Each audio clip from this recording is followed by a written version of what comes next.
자, 우리 모두는 이 세상에 보냄을 받은 사람들입니다. 그래서 주님께서는 21절에서 이렇게 말씀을 하셨어요. 다 같이요. 아버지께서 나를 보내신 것 같이 나도 너희를 보내노라. 요한복음 17장 18절에서도 주님은 이렇게 기도하셨습니다. 다 같이요. 아버지께서 나를 세상에 보내신 것 같이 나도 그들을 세상에 보내었고, 자, 이 말씀에 의하면 주님께서 우리를 이 세상 가운데 보내셨습니다. 그것도 그냥 평범한 보통 사람이 아닌 그리스도를 대신한 그리스도의 대사로 하나님이 저와 여러분을 이 세상에 보내신 줄로 믿습니다. 그런데 부활하신 주님께서 제자들에게 나타나셔서 두 번이나 반복하여 이런 말씀을 하셨습니다. 자, 우리 다 같이 한번 말씀을 함께 읽겠습니다. 시작. 너희에게 평강이 있을지어다. 다시 한번요. 시작. 너희에게 평강이 있을지어다.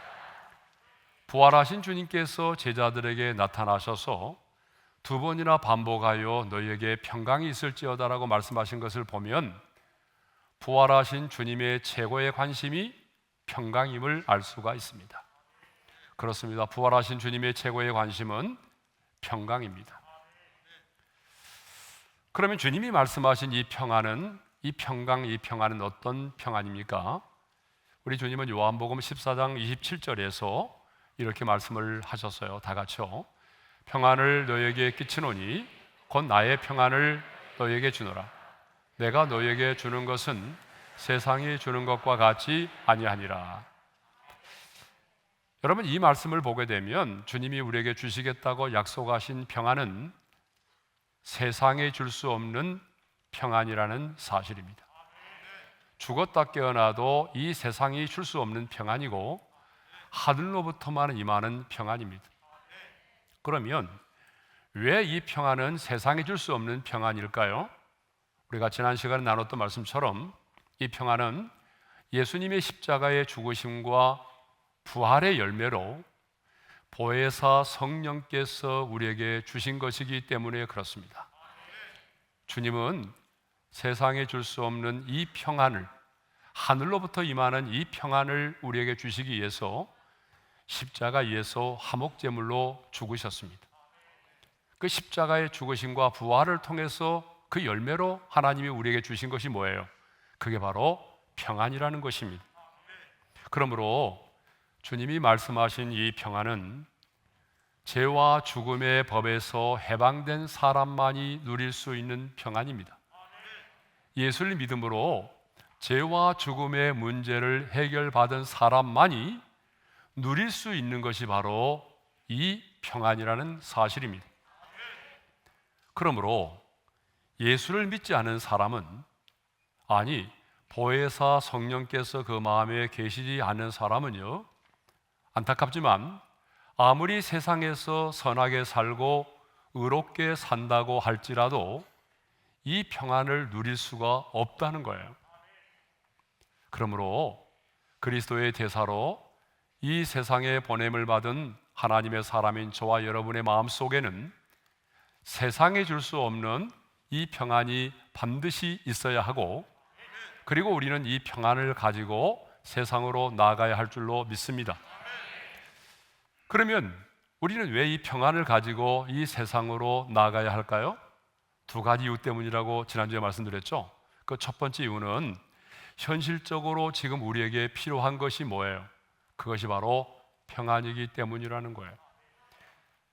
여러분, 유대인들이 자신들을 찾아서 죽이려고 하기 때문에 문을 꼭꼭 걸어 잠그고 숨어서 두려워 떨고 있던 제자들에게 현실적으로 필요한 것은 돈이 아니라 평안이었거든요. 마찬가지입니다. 이 세상을 살아가는 저와 여러분에게도 현실적으로 필요한 것은 머니가 아니라 바로 평안이라는 거예요. 여러분들이 아무리 좋은 환경 가운데 생활하고 있고 아무리 좋은 직장을 다니고 내 자녀가 남부럽지 않은 직장 생활을 하고 있고 그렇다고 할지라도 말이죠, 여러분의 마음속에 이 평안이 없다고 한다면 그것은 진정한 축복이 아니기 때문에 그렇습니다. 평안이 없는 축복은 세상의 그 어떤 것도 축복이 아닙니다. 평안이 없는 그 어떤 것도 행복이 아닙니다. 그러니까 정말 이 세상을 살아가는 저와 여러분에게 현실적으로 가장 중요한 것은 돈이 아니라 마음의 평안입니다. 또 두 번째 이유는 뭐예요? 평안을 가진 자만이 평안의 복음을 전할 수 있기 때문이라는 거예요. 자, 우리가 전하는 복음은 평안의 복음입니다. 그런데 이 평안의 복음을 전하려면 여러분 이 평안을 누리며 살고 있어야 되는 거 아니겠어요? 우리 자신의 마음에 평안도 없고 두려움 속에 떨면서 누군가에게 이 복음을 전한다고 한다면 누가 두려움 가운데 전하는 이 두려움의 복음을 받아들이겠습니까? 그러므로 우리가 이 세상에 보냄을 받은 사람으로서 복음을 전하는 삶을 살고 선교적인 삶을 살기를 원한다면 우리는 우리 자신이 먼저 세상에 줄 수 없는 이 평안의 축복을 누리며 살아야 한다는 것입니다. 그러면서 누군가에게 이 평안의 복음을 전해야 한다는 거죠. 자, 오늘 또 이어서 이 세상에 보냄을 받은 저와 여러분에게 반드시입니다. 반드시 있어야 할 것이 무엇인지에 대하여 함께 나누도록 하겠습니다. 하나님의 사람으로 이 세상을 향하여 나아가는 사람에게는요, 반드시 있어야 될 것이 있는데 그것이 무엇인가 하면은 확신이라는 것입니다. 자, 뭐라고요? 확신입니다. 확신. 자, 확신이 없는 것 같아요. 자, 뭐라고요? 확신입니다. 예. 반드시 이 세상에 보냄을 받은 하나님의 사람에게는요, 확신이 있어야 돼요. 왜냐 그러면 확신이 없으면요, 여러분 영적 전쟁의 선봉에 설 수가 없어요. 그리고 그 영적 전쟁에서 승리할 수가 없습니다. 우리 안에 확신이 없으면요, 여러분 담대히 원색적인 복음을 전하지 못해요. 도덕적이고 윤리적인 복음을 전합니다. 왜? 그 사람을 설득을 시키려고 하니까. 그런데 내 안에 확신이 있는 사람은요, 그 사람을요 설득하려고 하지 않아요. 담대히 원색적인 복음을 전합니다. 또 내 안에 확신이 있는 사람은요, 정말 우리의 삶 가운데 고난이 있고 환난이 있고 박해가 있어도 꺾이지 않는 마음을 가지고 끊임없이 전진할 수가 있습니다. 그렇기 때문에 정말 우리에게 필요한 게 뭐냐 그러면 확신입니다. 여러분 성경을 보거나 인류 역사를 보십시오. 하나님의 손에 붙들린 바 대해서 한 시대에 정말 귀하게 쓰임을 받았던 사람들에게는 특징이 하나 있는데 그 특징이 뭐냐 그러면 확신입니다. 확신이 있었다는 거예요. 자, 수많은 전쟁을 치루었던 다윗에게는요, 어떤 확신이 있었는가 하면은 하나님은 언제나 내 편이시고 끊임없이 나를 위하여 싸워주시는 분이심을 확신했어요.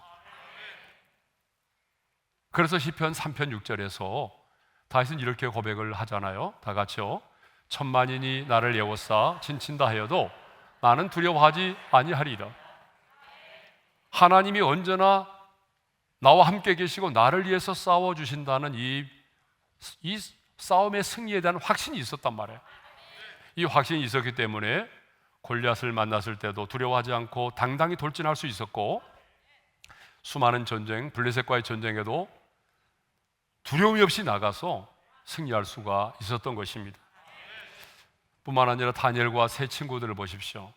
여러분, 이 다니엘과 세 친구들에게는 어떤 확신이 있었는가 하면은 하나님이 우리의 인생을 책임져 주신다라는 확신이 있었어요. 그렇기 때문에 그들은요, 어때요? 바로의 왕궁에 있을 때에 바로 왕이 내려주는 음식과 포도주를 거절했던 것입니다. 하나님이 우리 인생을 책임져 주신다는 확신이 있었어요. 그 다니엘의 세 친구들은 그러기 때문에 배나 뜨거운 풀무불 속에 던짐을 받았지만, 극렬히 타는 풀무불 속에 던짐을 받았지만 하나님이 우리 인생을 책임져 주신다는 확실히 있었기 때문에 그들은 타협하지 않았던 것이죠. 다니엘도 마찬가지입니다. 사자굴 속에 던짐을 받는다는 사실을 알았지만 어때요? 그들은 다니엘은 타협하지 않고 여전히 예전처럼 기도의 자리에 가서 하루에 3번씩 감사의 기도를 드렸던 것입니다. 여러분, 사도 요한에게는 어떤 확신이 있었느냐? 사도 요한은요, 내가 기도하면 하나님이 반드시 내 기도를 들으시고 응답하신다는 이런 확신이 요한에게 있었어요. 그래서 사도 요한은 요한일서 5장 14절과 15절에서 이런 고백을 하고 있습니다. 다 같이요. 그를 향하여 우리가 가진 바 담대함이 이것이니 그의 뜻대로 무엇을 구하면 들으심이라. 우리가 무엇이든지 구하는 바를 들으시는 줄을 안즉 우리가 그에게 구한 그것을 얻은 줄을 또한 아느니라. 아멘. 내가 기도하면 하나님이 반드시 내 기도에 응답해 주신다는 이 확신이 있었단 말이에요. 예? 사도 바울에게는 어떤 확신이 있었을까요? 사도 바울을 묵상해 보게 되면 사도 바울은 하나님께서 이방인의 사도로 나를 부르셨다는 확신이 있었어요. 또 사도 바울에게는 어떤 확신이 있었냐면 하나님을 사랑하는 자 그 뜻대로 부르심을 입은 자들에게는 모든 것이 합력하여 선을 이루신다는 확신이 있었습니다. 또 사도 바울에게는 무슨 확신이 있었느냐? 그 누구도 그 어떤 것도 어떤 상황도 그리스도 예수 안에 있는 하나님의 사랑에서 나를 끊을 수 없다는 확신이 있었어요. 그래서 로마서 8장 38절과 39절에서 이렇게 고백합니다. 다 같이요. 내가 확신하노니 사망이나 생명이나 천사들이나 권세자들이나 현재일이나 장래일이나 능력이나 높음이나 깊음이나 다른 어떤 피조물이라도 우리를 우리 주 그리스도 예수 안에 있는 하나님의 사랑에서 끊을 수 없으리라. 예. 여러분, 이렇게 하나님의 손에 붙들림 받아 쓰임을 받았던 사람들에게는요 한결같이 확신이 있었다는 거예요. 확신. 예. 하나님은요 확신이 있는 사람을 붙드시고 확신이 있는 사람을 통해서 하나님의 역사를 이루어 가십니다. 이렇게 확신이 중요해요. 그런데 여러분, 모든 확신이 다 중요한 게 아니에요. 왜냐하면 잘못된 확신도 있기 때문에 그래요. 여러분, 우리들 주변에 보세요. 예? 잘못된 확신을 가지고 당당하게 사는 사람들이 있어요. 특별히 이단들을 보세요. 이단들을 보게 되면 그 잘못된 확신을 가지고 얼마나 열심히 신앙생활을 하는지 몰라요. 그러므로 확신을 가지고 나아가라고 할 때에 그 확신은요 내 자신에 대한 확신이 아니에요. 내 자신에 대한 확신이 아니고 또 여러분 자신이 처해 있는 상황과 환경에 근거한 확신이 아니에요. 많은 사람들이 내가 처해 있는 상황과 환경에 근거해서 확신을 갖더라고요. 그런데 여러분, 그게 아닙니다. 우리가 갖는 확신은 내 자신에 근거한 것도 아니고 내가 처해 있는 상황과 환경에 근거한 것도 아니고 하나님의 말씀에 근거한 확신입니다. 하나님과 그분의 약속의 말씀에 근거한 확신을 가지고 나아가야 하나님이 역사하시고 하나님이 책임져 주시는 겁니다. 그러면 이제 이 세상을 향하여 나아가는 저와 여러분이 가져야 될 확신은 무엇일까요? 자, 오늘 본문은 우리에게 두 가지 확신을 말씀하고 있어요. 이 세상을 향하여 나아가는 사람에게는 반드시 두 가지 확신이 있어야 된다는 거예요. 그 첫 번째 확신이 뭐냐 그러면 부활의 확신입니다.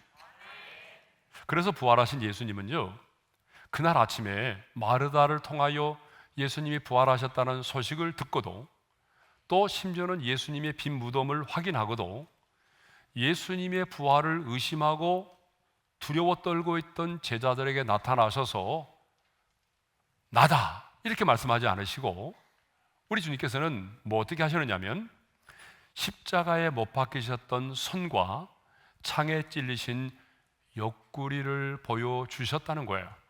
자, 19절과 20절의 말씀이죠. 다 같이요. 너에게 평강이 있을지어다.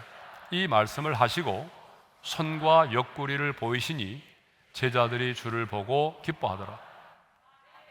주님 당신의 부활을 좀 더 분명하게 제자들에게 심어주기 위해서 주님께서는 손과 옆구리를 보여주신 거예요. 근데 거기서 끝나지 않았습니다.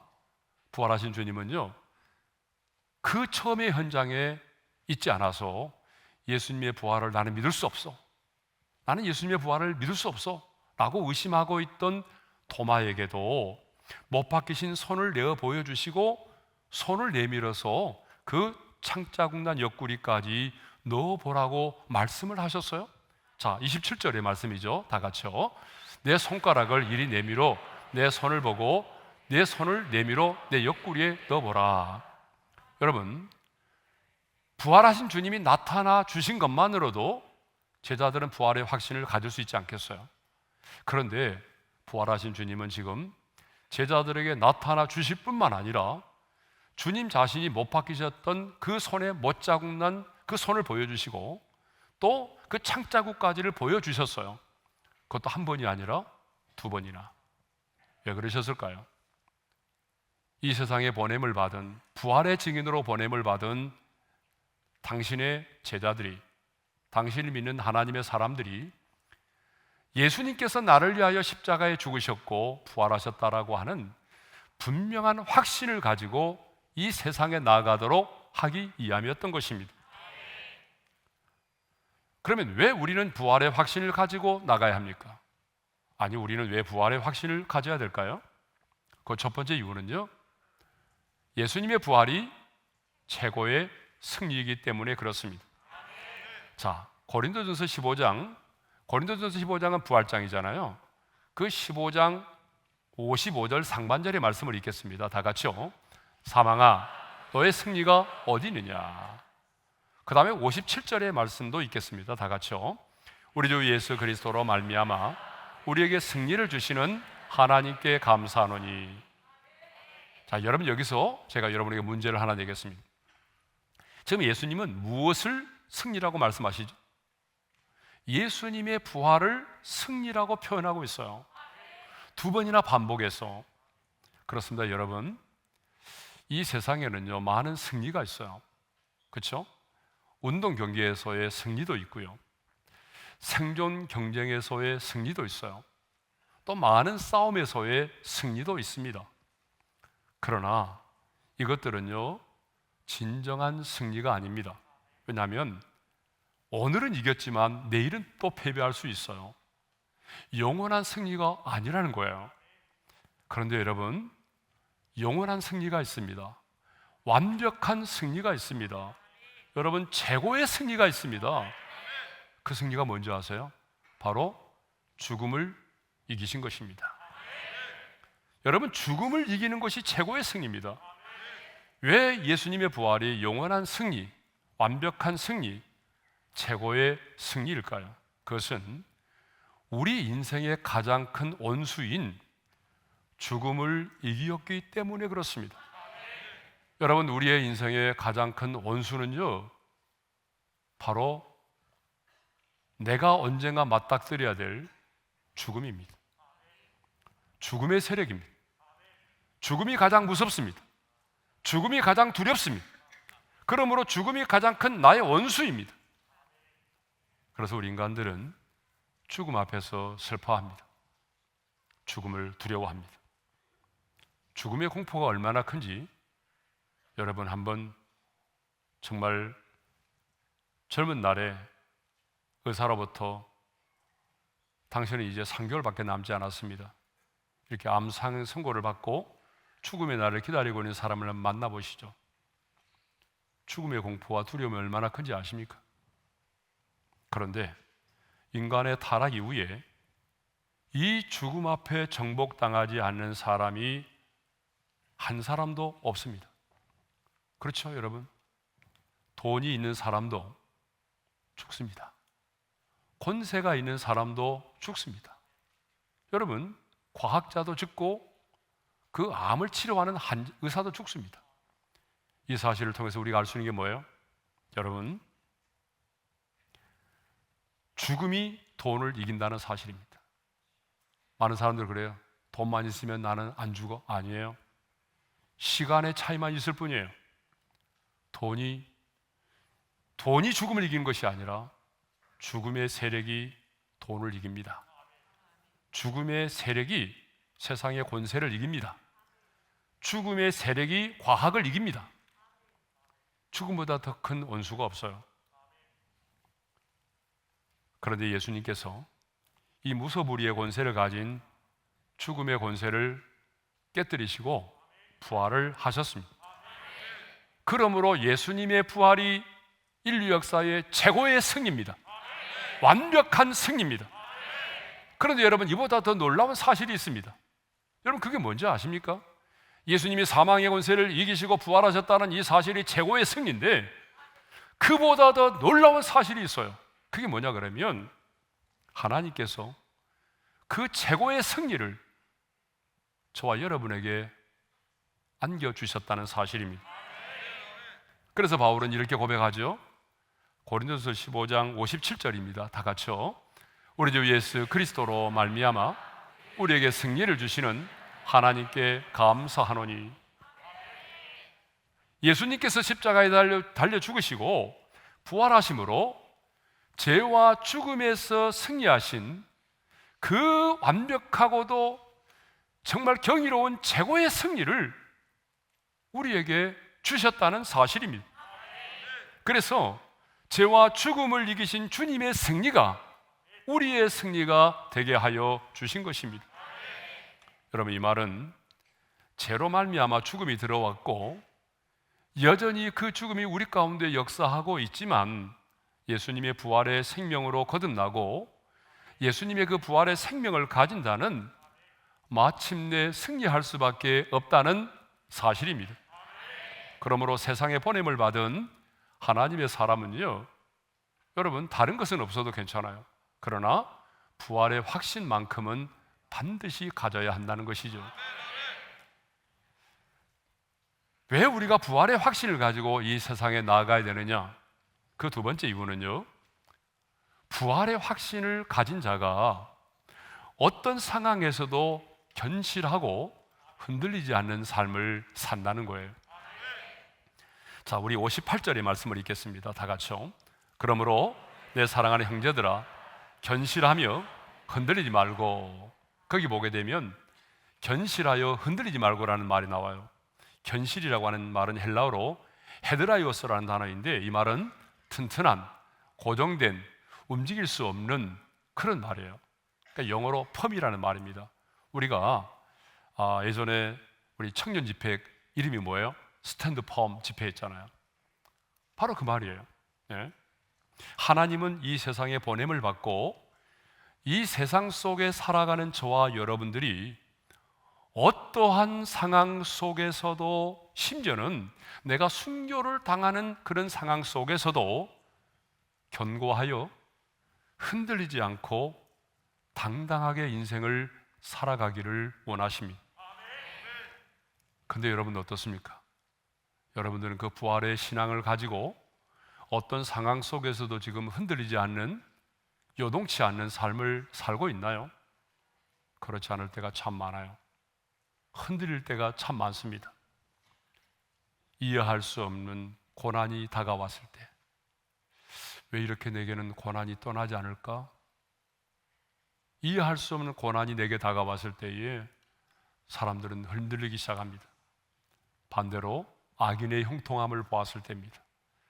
좁은 길을 걷고 믿음으로 살려고 몸부림치는 내 인생 가운데는 이렇게 어려움이 많은데, 하나님이 없다라고 말하고 하나님의 존재를 부정하고 교만하게 살아가는 사람의 인생에는 너무 잘 되는 거예요. 내 가정과 그 가정을 비교해 보니까 하나님의 사람인 내 가정은 고난의 연속이고, 하나님이 없다고 말하고 교만하게 살아가는 사람의 가정은 승승장구하는 거예요. 그럴 때 우리가 흔들립니다. 왜 이러지? 뿐만 아니라 교회에 대한 비판적인 뉴스를 보고 흔들립니다. 교회와 세상에서의 삶이 너무나 다른 그런 이중적인 성도의 삶의 모습을 보고 우리가 마음에 시험에 들 때가 얼마나 많아요. 저 사람이 예수 믿는 사람인데 왜 그래? 자기밖에 모르잖아. 왜 그런 거야? 자기밖에 모르네. 여러분, 이런 사람들의 모습을 보면서 우리의 신앙이 회의감이 들고 흔들릴 때가 많아요. 또 이제 성장하면서 대학에 들어가서 인문학을 강의하고 배우고 인문학 강의를 듣고 또 이성적 과학주의의 영향을 받아서 여러분, 우리 마음이, 우리 믿음이 송두리째 흔들릴 때가 있어요. 어떤 분은요, 인터넷에 이단들이 올려놓은 글들을 읽고 흔들릴 때가 있더라고요. 가끔 저한테 물어본 사람들 보게 되면 그 잘못된 정보를 접하고 흔들릴 때가 있어요. 가짜 뉴스죠. 하지만 정말 중요한 것은 부활의 신앙을 가진 자는 견고하여 흔들리지 않는다는 것입니다. 이해할 수 없는 고난이 다가와도, 악인의 형통함을 보아도, 수많은 사람들이 그리스도인답지 못한 이중적인 삶을 살고 있음에도 불구하고 부활의 신앙을 가지고 있는 자는 결코 흔들리지 않는다는 것입니다. 왜냐하면 내 인생의 가장 크고 무서운 죽음을 정복한 자들이기 때문에 그렇습니다. 그러므로 하나님의 대사로 이 세상을 향하여 나아가는 자에게는 반드시 부활의 확신이 있어야 합니다. 여러분, 부활의 확신을 가지고 이 세상에 나가서 흔들리지 않는 당당한 삶을 살아가시기를 주님의 이름으로 축원합니다. 자, 세상을 향하여 보냄을 받은 우리가 가져야 될 두 번째 또 하나의 확신이 있습니다. 그것은 뭐냐 그러면 바로 사죄의 확신. 사죄의 확신입니다. 본문 23절을 보게 되면 부활하신 주님께서 저와 여러분을 이 세상에 보내시는 이유를 이렇게 말씀하고 있어요. 다 같이 읽어볼까요? 너희가 누구의 죄든지 사하면 사하여질 것이요 누구의 죄든지 그대로 두면 그대로 있으리라 하시니라. 그러니까 예수님은요, 제자들을 파송하시면서 여러분 죄를 사하는 권세도 함께 주셨다는 거예요. 근데 여러분, 이 말은 잘못하면 참 오해를 불러일으킬 수 있는 말이에요. 주님은 우리를 이 세상에 보내시면서 스스로 누군가에 대해서 당신은 이제 용서받았습니다, 제사함 받았습니다, 이렇게 어떤 사람의 그 죄를 판정하거나 용서해 줄 수 있는 권세를 주었다는 말이 아니에요. 하나님은요, 이 세상 그 누구에게도, 로마의 교황에게도 마찬가지예요. 이 세상 그 누구에게도 스스로 어떤 사람의 죄를 판정하거나 용서할 수 있는 권세를 주신 적이 없습니다. 그래서 심지어는요, 베드로도요, 설교할 때 내가 너의 죄를 사하노라 이렇게 말하지 않았어요. 이렇게 설교합니다. 고넬료 가정에서 사도행전 10장 43절의 말씀입니다. 다 같이요. 그를 믿는 사람들이 다 그의 이름을 힘입어 죄 사함을 받는다. 여기서 그는 예수 그리스도를 말하죠. 그러니까 예수를 믿는 사람들이 예수의 이름을 힘입어 죄 사함을 받는다라고 그렇게 설교를 했어요. 내가 너의 죄를 사하노라 이렇게 말하지 않았어요. 그렇다면 너희가 누구의 죄든지 사하면 사하여질 것이요 누구의 죄든지 그대로 두면 그대로 있으리라고 하는 이 말씀은 무슨 의미일까요? 이 말은요, 보냄을 받은 그리스도의 대사인 저와 여러분들이 이 세상에 나아가서 이 복음을 증거할 때에 그 복음을 믿고 회개하는 자는 하나님께로부터 죄 용서를 받게 된다는 그런 말입니다. 그러므로 이 죄 사함의 권세, 죄가 사함을 받는다는 이 권세는 베드로가 주님을 향하여 주는 그리스도시요 살아계신 하나님의 아들이시옵니다 라고 고백했죠. 그때에 주님께서 약속하신 그 천국의 열쇠와 동일한 권세를 말하는 거예요. 자, 마태복음 16장 19절의 말씀을 함께 읽겠습니다. 다 같이요. 내가 천국 열쇠를 내게 주리니 내가 땅에서 무엇이든지 매면 하늘에서도 매일 것이요 내가 땅에서 무엇이든지 풀면 하늘에서도 풀리리라. 복음은 이와 같이 사죄의 권세가 있다는 것입니다. 그러므로 여러분, 그리스도의 대사로 세상에 보냄을 받은 우리는 끊임없이 이 복음을 선포해야 합니다. 누구든지 어떤 사람이든지 아무리 죄를 많이 지은 사람이라 할지라도 우리가 전하는 이 복음을 믿고 받아들이고 회개하면 여러분 모든 죄를 사함 받습니다. 영생을 얻습니다. 하나님의 자녀가 됩니다. 왜냐하면 주님께서 우리의 모든 죄를 담당하시고 십자가에서 그 우리의 죄값을 완벽하게 죄값을 지불하셨기 때문에 그렇습니다. 그리고 부활하심으로 죄값인 사망이 제거되고 하나님의 영원한 생명이 우리 가운데 주어졌기 때문에 그렇습니다. 그러므로 사람들의 죄 사함은요, 오늘 복음을 전하는 나와 직결되어 있다는 것입니다. 내가 누군가를 품고 그래서 그 사람을 위해서 기도하고 그 사람에게 복음을 전할 때에 그 복음을 받아들이는 자는요, 누구든지입니다. 어떤 죄를 지었든지 간에 그 모든 죄를 사함받고 영생을 얻게 되는 것입니다. 그런데 말입니다. 그런데 우리가 만일 이 용서의 복음을 전하지 않는다면 어떻게 될까요? 주님은 이렇게 말씀하십니다. 함께 읽겠습니다. 누구의 죄든지 그대로 두면 그대로 있으리라. 다시 한번 읽겠습니다. 누구의 죄든지 그대로 두면 그대로 있으리라. 그 사람은 여전히 죄 가운데 있게 된다는 것입니다.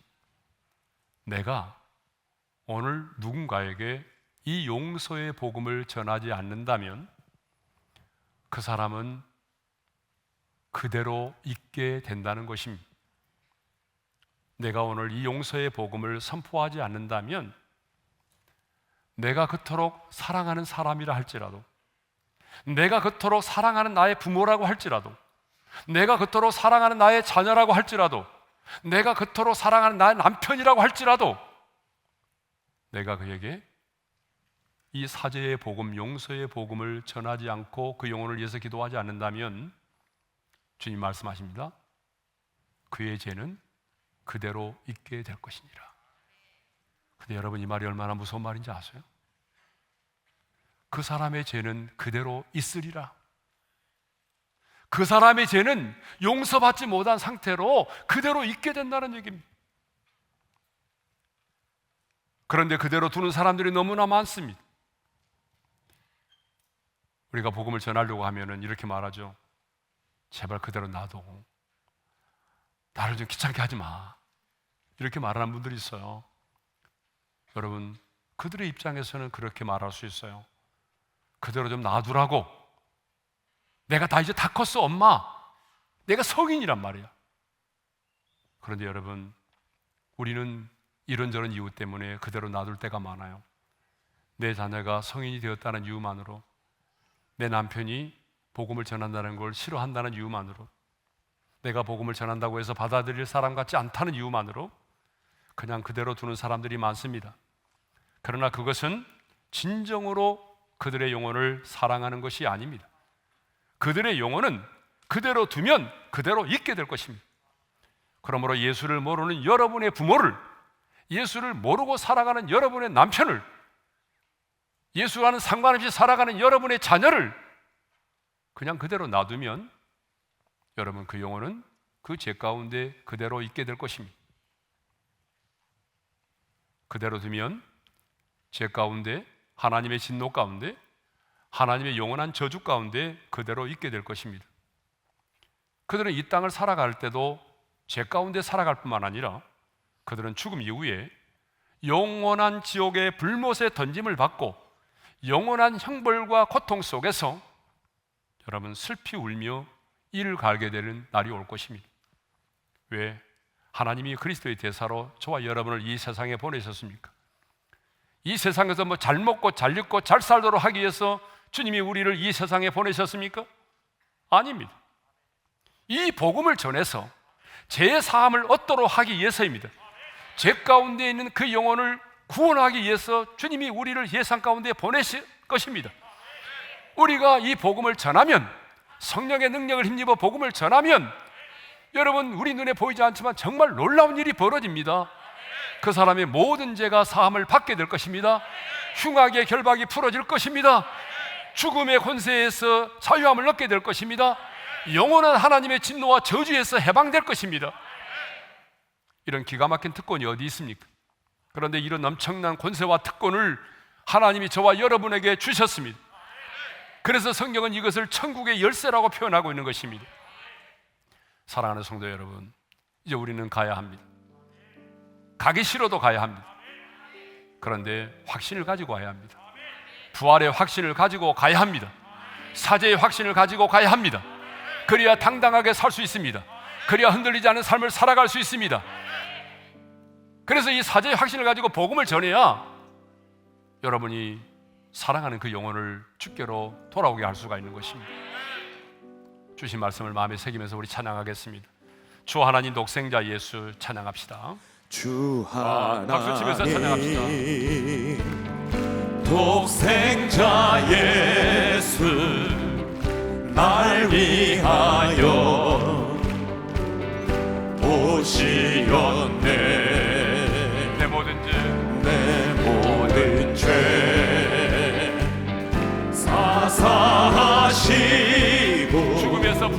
죽음에서 부활하신 나의 구세주 살아계신 주 나의 참된 소망 걱정 근심 전혀 없네 사랑의 주 내 갈 길 인도하니 내 모든 삶의 기쁨 늘 충만하네 주 안에서 거듭난 생명 도우시는 주의 사랑 참 기쁨과 확신 가지고 예수님의 도우심을 믿으며 살리 살아계신 주 나의 참된 소망 걱정 근심 전혀 없네 사랑의 주 내 갈 길 인도하니 내 모든 삶의 기쁨 늘 충만하네 언젠가 주 뵐 때까지 주를 위해 싸우리라 승리의 길 멀고 험해도 주님께서 나의 앞길 지켜주시리 살아계신 주 나의 참된 소망 걱정 근심 전혀 없네 사랑의 주 내 갈 길 인도하니 내 모든 삶의 기쁨 늘 충만하네 기도하겠습니다. 우리 한번 기도하겠습니다. 하나님께서 저와 여러분을 이 세상에 보내셨습니다. 그런데 이 세상에 보냄을 받은 자에게는 확신이 필요합니다. 하나님의 사람들은 확신을 가지고 살았습니다.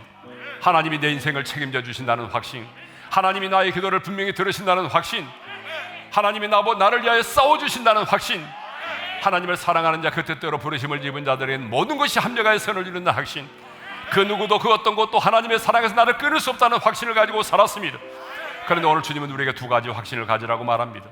부활의 확신을 가지라는 것입니다. 그것이 우리의 최고의 승리이기 때문입니다. 부활의 확신을 가진 자는 흔들리지 않기 때문이죠. 사죄의 확신을 가지라는 것입니다. 우리가 용서의 복음을 전하고 그 용서의 복음을 받아들이는 자는 모든 죄를 사함받게 된다는 것입니다. 그러나 그냥 그대로 두면 그대로 있게 된다는 것입니다. 주신 말씀 붙들고 우리 주여 한번 외치고 부르짖어 기도합시다. 주여! 할렐루야. 우리 하나님 아버지, 이제 우리를 세상 가운데 보내셨습니다. 하나님, 우리에게 확신이 필요합니다. 하나님 나와 함께 계시고 나를 위해 싸워주시며 나의 기도를 들으시고 합력하여 선을 이루시고 그 하나님의 사랑에서 나를 끊을 수 없다는 확신, 이 확신을 가지고 나아가기를 원합니다. 뿐만 아니라 우리가 부활의 확신을 가지고 나아가기를 원합니다. 하나님, 주님은 사망의 권세를 깨뜨리고 부활하셨습니다. 부활하신 주님이 나를 이 세상 가운데 보내셨습니다. 그러므로 이 부활의 확신을 가지고 나아가서 어떤 상황 속에서 흔들리지 않게 하시고 정말 당당하게 하나님의 사람으로 살아가기를 원합니다. 뿐만 아니라 하나님, 우리에게 사죄의 확신을 주십시오. 내가 누군가에게 복음을 전하고 그가 네 복음을 받아들이고 믿고 회개하면 모든 죄를 사함받고 영생을 얻게 된다는 이 확신을 우리에게 주셔서 이제 우리가 이 세상 속에 나가 끊임없이 복음을 전하며 신교적인 삶을 살아갈 수 있도록 우리 하나님, 우리에게 은총을 베풀어 주십시오. 그러나 그대로 두면 그대로 있으리라. 하나님, 내가 정말 내 부모를 사랑하고 내 자식을 사랑하기 때문에 하나님이 내 자녀들을 방치하지 않도록 도와주시고, 우리의 자녀들을 위하여, 내 남편의 구원을 위하여, 나의 부모의 구원을 위하여 하나님 끊임없이 그들을 위하여 기도하며 복음을 전할 수 있도록 역사하여 주시옵소서. 하나님 아버지, 주님이 우리를 이 세상에 보내셨습니다. 확신을 가지고 나아가기를 원합니다. 하나님이 나와 함께 계신다는 확신, 하나님이 나의 기도를 들으신다는 확신, 하나님이 나를 위하여 싸워주신다는 확신, 하나님을 사랑하는 자, 그 뜻대로 부르심을 입은 자들에게는 모든 것이 합력하여 선을 이룬다는 확신, 세상의 그 누구도 그 어떤 것도 하나님의 사랑에서 끊을 수 없다는 확신을 가지고 나아가기를 원합니다. 더 나아가 부활의 확신을 가지고 나아가기를 원합니다. 그래서 흔들리지 않고 요동치 않은 삶을 살아가기를 원합니다. 사죄의 확신을 가지고 나아가기를 원합니다. 내가 이 복음을 전하고 그가 내 복음을 받아들이면 모든 죄를 용서받고 영생을 얻는다는 이 놀라운 확신을 가지고 담대히 주의 복음을 전하는 자로 살아가게 도와주십시오. 그렇지만 내가 오늘 누군가의 영혼을 사랑한다고 말하면서도 그에게 복음을 전하지 않는다면 그 영혼은 죄 가운데 그대로 있게 된다라고 말씀하셨습니다. 주님, 사랑하기에 그대로 그 영혼을 방치하지 않게 도와주시고 복음을 전할 수 있도록 도와주십시오. 사랑하기에 내 부모를 포기하지 않겠습니다. 사랑하기에 내 남편을 포기하지 않겠습니다. 내가 내 자식을 사랑하기 때문에 포기하지 않고 끊임없이 위하여 기도하며 주의 복음을 전하겠습니다.